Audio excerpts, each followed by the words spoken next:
Hello and welcome to Whisky Resource. My name is Mark and this is review number 11. So today I'm going to be doing a quick review of a blended Scotch whisky. So we're going to be doing the review of Whyte and Mackay blended Scotch whisky. Just a little bit of history. Whyte and Mackay were recently purchased or taken over by a company called Emperador. Emperador are mainly, I believe, a brandy manufacturer, and they are a subsidiary of a company called Alliance Global Group Holdings. So the Alliance Global Holdings own Whyte and Mackay. Whyte and Mackay, of course, is famous for their master distiller, Robert Paterson, depending on how you pronounce the surname.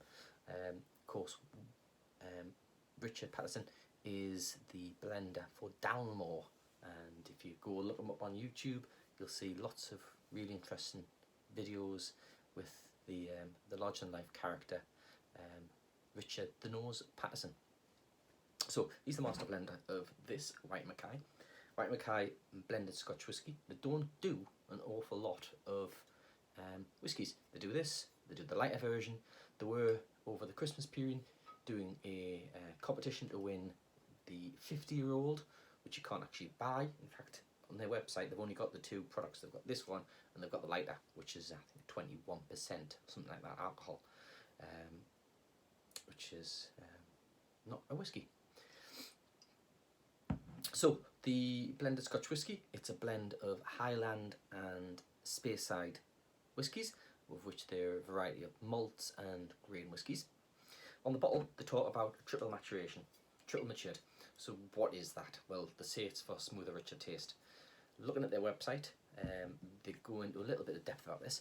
So they take the original malt and grain whiskies, that's maturation stage 1. They then mature it themselves a bit longer in their own warehouses, so that's maturation 2, and then they finally mature them in sherry casks. So they mature the malts separate to the grain, and then once those 3-stage maturations taking place, they then blend it together, and they say that that creates a harmonious experience. Well, we'll see, won't we? It's 40% ABV, as you can imagine. For a blend, that's pretty standard. It retails for an average of £17.87. £17.87 is the average online price for this. The supermarkets in Britain carry this. You can typically pick it up a little bit cheaper than that. Certainly over the Christmas period, and with this promotion they were pushing it quite heavily. You can pick this up in the 700ml bottle that I've got. I believe you can pick it up in a smaller 350, and you can also pick it up in a 1 litre bottle. And the 1 litre bottle is usually about £20. So the 1 litre is the better price. But all of my value scores are based on a standard 700ml bottle where it's available. There's no information about chill filtration, and there's no information about colour.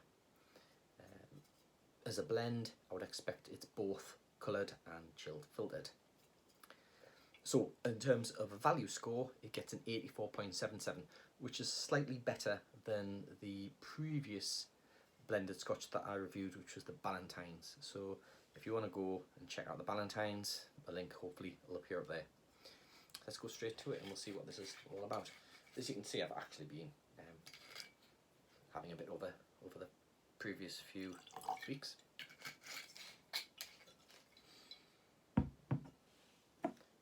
Just move the truck out of the way. So I've not really looked into the taste notes. That's something I'm not doing now. I wanted this to be off the cuff, as it were. So straight away on the nose, it's fruity. That they've done a good job hiding the grain note. It is there, but it is well hidden. It's, you can just tell it's lingering there on the sweetness, but it's fruity, it's sweet. I hadn't known it was actually sherry finished. I was enjoying this, and that it doesn't surprise me now I know that sherry finished. There was something about it. It smells young. there's no indication as to how old the malts are. There's an indication from I think it was Master of Malt mentioned that it's 41 whiskies from Highland and Speyside regions. Now, I don't believe they are using all of their own Whyte and Mackay owned distilleries, because they don't own that many. I should imagine the Dalmore is one of those that gets put in here.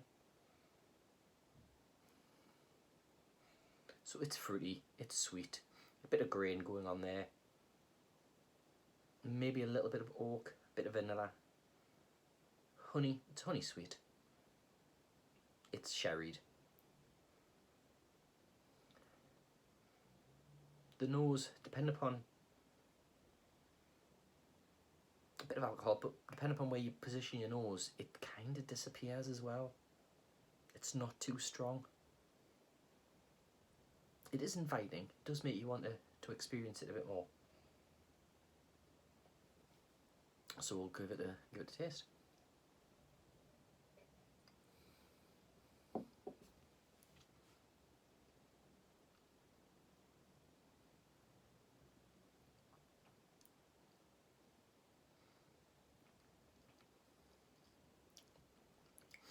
The first thing that struck me is it was a bit honey syrupy, honey syrup sweet, fruity, a little bit of vanilla, maybe a touch of oak. There's no noticeable grain in there. I don't know what the percentage makeup of grain, but given grain tends to be the cheaper element, I would suspect it's probably veering more to being grain heavy, but it doesn't give it away on the palate. Certainly there's a little bit of that on the nose, but not much.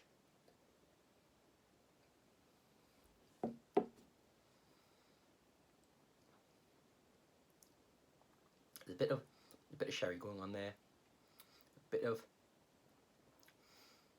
fruits, stewed fruits, a little bit stewed fruits. Your raisins, your sultanas, your plums. It's a bit drying on the end, tiny bit bitter, a tiny bit sour.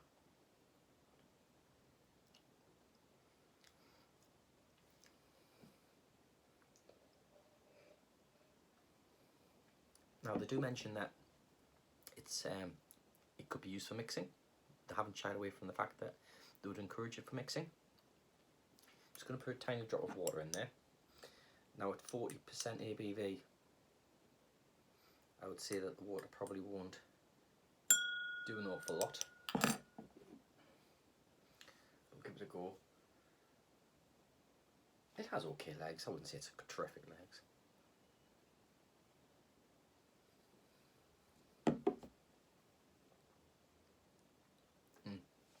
The water's toned the syrupy nature down a bit. It's made it a little bit bitter. It doesn't come across hot. The alcohol doesn't really have too much of an effect. But it does have a really bitter finish to it. The taste goes from being like honeyed, syrupy, sweet, and then all of a sudden it goes bitter and saccharine on the finish. Artificial sweetener. I have been enjoying it. I've been enjoying it as a dram without ice or water, just neat. It is one of the nicer blends that I've tried, and I haven't had an awful lot. I tend not to have too many blends. I wouldn't say that it's one that you would end the evening on. It is nice. It does carry its own as a dram for any occasion. It is a good price. Hence, it has that mid mark of 85. I would say that is a decent score for the taste and the value. So that's what it's going to get for an overall there, 85. It's a competent blend. It's certainly significantly nicer than the Ballantines, without a shadow of a doubt. The Ballantines that wasn't for me. It maybe for some people, maybe for you. But the Whyte and Mackay is much better. I prefer sherried whiskey, and this is a competent blended sherry style whiskey. Yeah, I would, if you're looking to maybe try it, see if you get the smaller bottles, the 350ml bottles, the half size, and give it a whirl. You'd be pleasantly surprised. Well, that's it. Thank you. Bye bye.